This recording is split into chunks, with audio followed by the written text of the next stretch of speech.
When We Disagree is a show about arguments, how we have them, why we have them, and their impact on our relationships and ourselves. Meaning is contextual. Many communication scholars have spent their careers promoting variations on this theme. The meaning of a word, a statement, a deed is context dependent.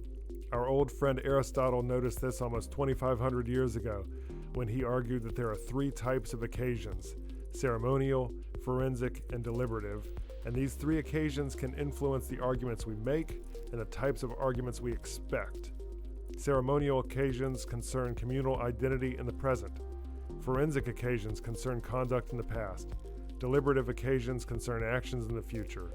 That is, deliberative occasions are about our collective need to take or avoid some action.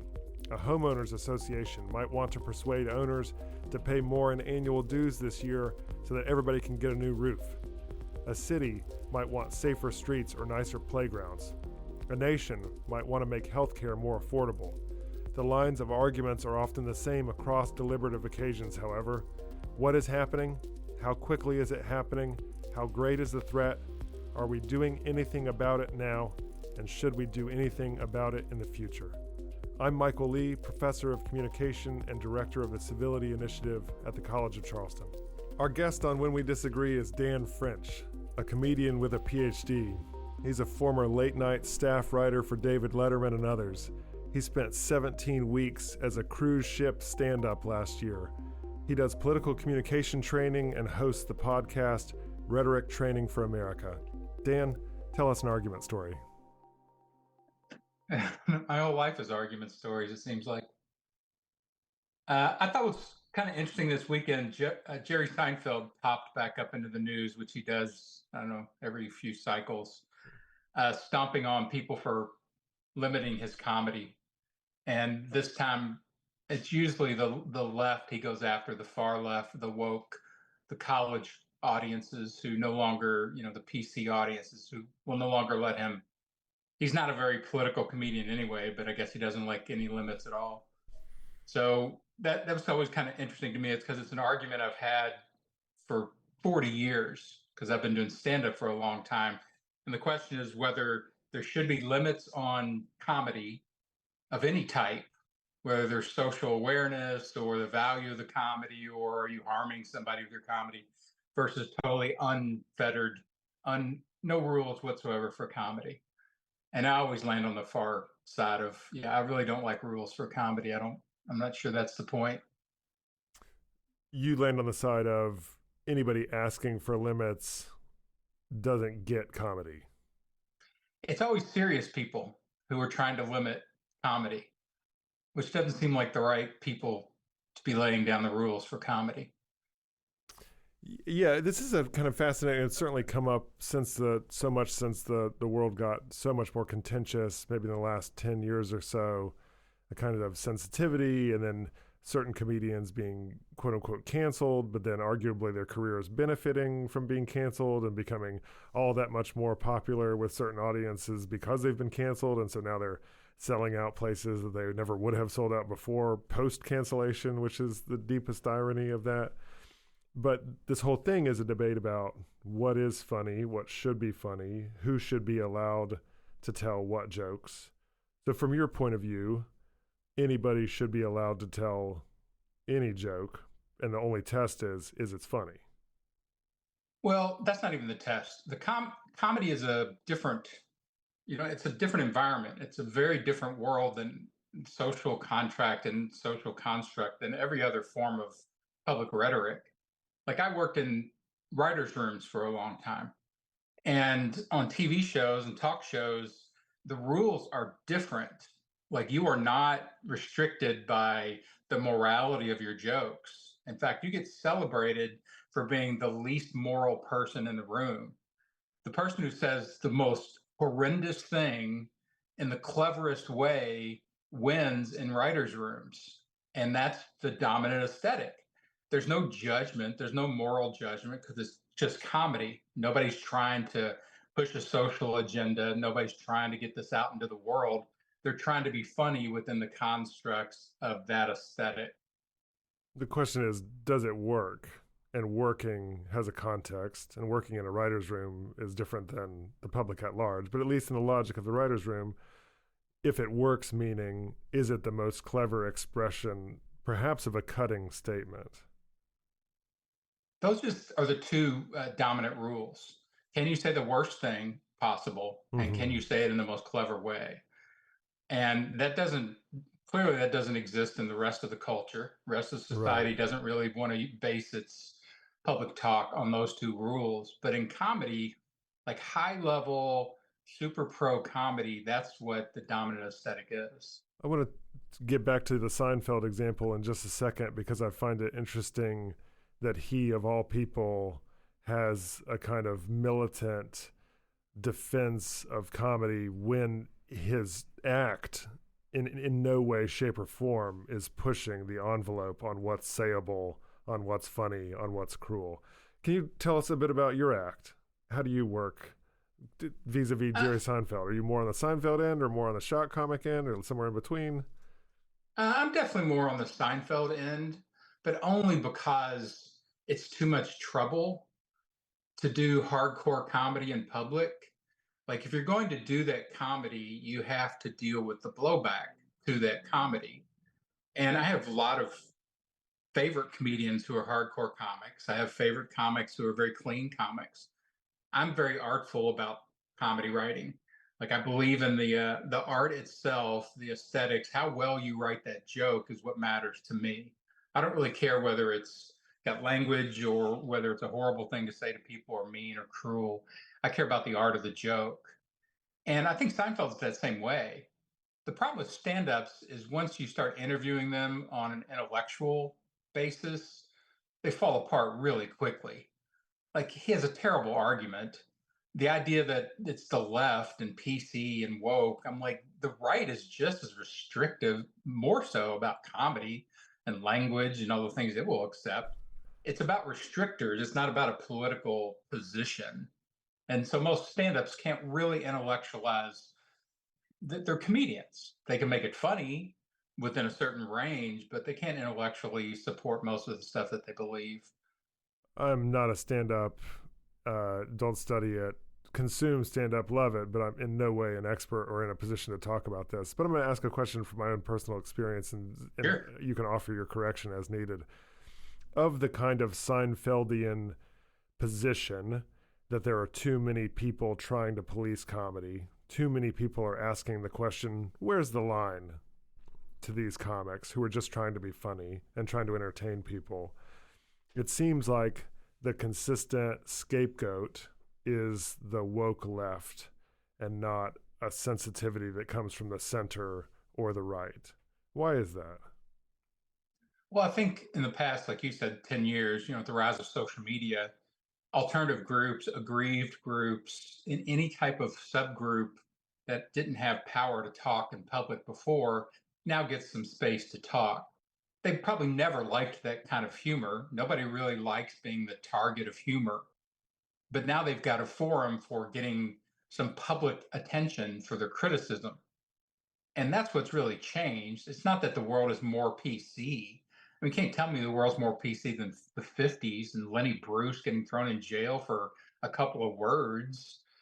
It's far less PC than it's ever been. But comedy now gets drug into context where it wasn't originally created. It probably wasn't intended to be in that context. And now people can do whatever they want to it as responders, as critics. And that's just not the way comedy's really built. Like in stand-up clubs, stand-ups are very intimate. The club is very intimate. It's very bordered. It's not made for video. It's not Mm-hmm. made to be broadcast. Like when you actually record a full show, you might do more work on it to do that. There's a comic, Chad Daniels, really good stand-up, been around for quite a while, and has gathered a following now basically through Pandora and some of the social media places. But he just released basically a special where he walked down the middle of the political divide. And he keeps saying, I disagree with both sides and I agree with both sides. And it kind of works, but it's just technique. It's just total stand up technique where he's laying the blame for his jokes off on something else other than himself. Yeah, there's a few comics that come to mind who because so much of the world, all entertainment, has been sucked into a kind of red or blue vortex. And what kind of car I drive, what kind of clothes I wear, what college I go to or don't go to, what city I live in, all map onto church and guns and who I vote for. And the same is true with the shows I watch, whether it's Yellowstone or this or that. And comedy's the same way. And there's essays about comedians like Nate Bargatze and others who are trying very hard to work rooms in Mobile, Alabama, as well as San Francisco. Some are doing so successfully, some are doing so unsuccessfully. Are you a type of comic who's trying to work multiple different types of rooms, or are you more easily pigeonholed? I like to write for hardcore comics. I like writing hardcore comedy. I like social political comedy. I worked for Dennis Miller for a while, and he was already sort of drifted over into the hardcore zealot right. But the show itself was super fun to write for because it was a staff full of really smart people. And Dennis would add political orientation on his own. All he cared about really was whether the joke was funny. And any public figure you can take shots at. They've all got foibles, they've all got problems, they've all got things, weaknesses that you can take shots at. So you didn't really have to take shots at just the liberals and the left for Dennis. Like as long as it was funny, he would say it, which was, there's very little professional outlets for people who like to write social issue comedy or political comedy. There really is not a lot. I heard you earlier, and I want to make sure I got it right, say that you work relatively clean on the Seinfeld end. And part of the reason for that is not wanting the blowback. It perhaps is self-censorship. It's self-shaping. I mean, but that's the Self-shaping. nature of professional comedy. There's always limits on what you do and what you don't do. I also worked for a sports comedy show called The Best Damn Sports Show, period, Yeah, I remember that which was show. really popular at the time. And I remember Pete Rose admitted that he bet on baseball while we were on that show. And the executive producer of the show was friends with Pete Rose, and he wouldn't let us tell jokes about Pete Rose. The whole world was telling Pete Rose jokes, but the sports comedy, the preeminent sports comedy show, was not allowed to do Pete Rose jokes. Huh. And that's just the nature of professional comedy. You've always got limits. There's always like, hey, we talk about these things, we go this far, and they limit. That's why I tell people most of the really great comedy that is created in American media, you never get to hear. It stays in the writers' rooms. Because let's talk for a second about those limits, because this whole argument is about whether there should be limits or whether quote unquote accountability or cancellation is an appropriate response to a joke. And then you're also saying, well, maybe there shouldn't be. That's really an unfair way to look at comedy, or comedy wasn't really designed to be limited in that sense. And also, most comedy is not heard by the mass public because of these limits. Yeah, it's a complicated field. Um, if I really want to hear good comedy, then I would sit in a writer's room because unfettered, great minds saying whatever they want, create the best comedy. Every once in a while, you'll see a show, like a TV show, that gets a little bit of that in there. I thought Tosh.0, because a lot of those writers were stand-ups, and he was a stand-up, which meant he liked to push limits. Um, I think South Park, especially when it first started, would push towards stand-up kind of limits. Really good comedy clubs, if the comedian feels protected enough to just talk about whatever they want to talk about, man, they'll go so far into a topic. And again, it's whether you're artful, whether you can actually make this funny. Just being shocky, which is also part of stand-up, especially. And again, I have no problem with it. Like being mean and rude and cruel and shocky is a art, and you're trying to get those responses from people. You don't want but you don't want the other responses. You really don't want blowback. You don't want to be canceled and all this stuff. Even the comedians who have benefited from it have also been harmed by it, because you're going to get attacked. And like even Chappelle, he can't do live shows without somebody going after him during the show. Is there a sense of the appropriateness of the target. In other words, there's so much discourse about comedy. For instance, some of the criticism about Chappelle's evolution over the years, to put it mildly, is that early Chappelle was always punching up from a down power position, taking shots at people who were far more culturally, politically, economically powerful. And then a transition to, from his point of view, having hundreds of millions of dollars punching down at marginalized groups from a seat of power. And so the criticism is that about power and not necessarily anything else. Yeah, and again, it's just a tradition. It's our tradition of comedy of punching up. It's not like there's no room for punching down in comedy. I think Letterman went through this same transition in a lot of ways. When he was coming up, he was very mischievous, very about, he used to do all sorts of about when GE bought NBC, he would harass and heckle GE executives with a bullhorn. He was Right, always causing right. trouble for power. And then once he kind of got in there and they're like really paying him, then he started doing, taking shots at people on the streets, and and things like that. Which again, I don't care. Either one is fine. You just have to choose whether, as an audience, you find this funny or not. To me, like criticizing a comedian for their moral positions is silly. Like either laugh or don't laugh, turn them off or don't turn them off. But to start to bring the intellectual criticism and positioning into comedy, it doesn't fit that idiom to me. As I recall, this was George Carlin's criticism of Andrew Dice Clay. Dice Clay worked pretty bold, but also pretty conservative. And he said, if I remember correctly, in the early 90s on Larry King, of course, he thinks he's pretty funny and is kind of blown away by the Dice Clay phenomenon there. And at the same time, is worried that he's emboldening the forces of bigotry. And so it could be both simultaneously that he has a niche audience. That niche audience is massive, certainly a fad for a hot moment there.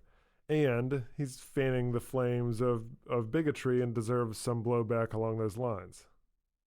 Yeah, and again, if you want to play social issue games with comedy, that's an approach. There's a lot of comedy that right now in stand up, there's sort of a right wing comedy Yeah. that's invaded the space, and it's almost always young white guys who don't really understand. I don't think again their positions intellectually, but they've been able to merge at least faux comedy technique. I wouldn't call it real comedy, but they've at least adopted enough stand-up technique they can merge it with a different political ideology, and it kind of sounds like comedy. And people don't really distinguish, and a lot of times with sort of fine-tunedness about whether that's real comedy. Is that like these guys are pushing an agenda to me, a political agenda, which again is fine. You want to do that with comedy, but once you do that, then you've melded it with a new social contract. And I want to hear your justification. If you're going to do that, then you have to play both games. You don't get to just hide behind, "Oh, I'm a comedian. How dare Right. you criticize me?" Because you're doing two forms of talk. So to me, you've got to be able to answer to both of them if you want to play both those games. You've written and practiced comedy for quite some time. Can you recall being in a position where you fundamentally ideologically objected to a joke? Oh, all the time.